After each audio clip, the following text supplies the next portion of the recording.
Remembrance Day is also about Canada. They were farmers and factory workers, day laborers and the sons of rich merchants, storekeepers and school teachers, cowboys and medical doctors. They were as young as 13 and as old as 77. Most of them were paid $1.10 a day, which was significantly less than the normal pay of a day laborer and well below the amount required to provide for a family back home. They enlisted for love of an empire and to fight the war to end all wars.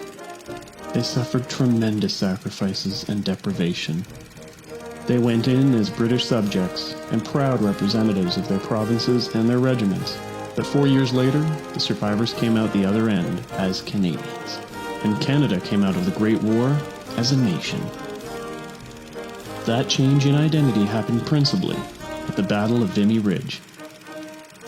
Some 150,000 French and British had already died trying to capture the strategic ridge, viewed by many Allied commanders to be impregnable. The battle marked the first time that all 4 divisions of the Canadian Corps fought side by side under Canadian leadership. At exactly 05:30 on April 9, 1917, the storming of Vimy Ridge began, with every artillery piece at the disposal of the Canadian Corps firing at once. 30 seconds later, charges were detonated under no man's land. And for the next several hours, light field guns laid down barrages that advanced in set increments, while medium and heavy howitzers established a series of standing barrages further ahead. Over 1,900 Canadians died on the first day of battle.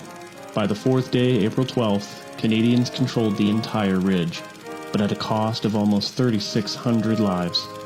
7,000 more were wounded in what was hailed as the first big Allied success of the long war. The Canadian Corps were successful in capturing the ridge because of tactical innovations, technical precision, meticulous planning, powerful artillery support and extensive training, and bravery. 4 Canadians received Victoria Crosses at Vimy Ridge for their gallantry and heroism.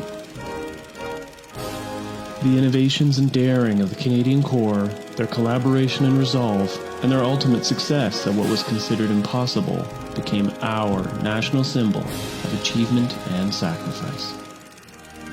250 acres of the battleground are preserved as the Canadian National Vimy Memorial. The ground we fought for and won that day has become hallowed ground for Canada.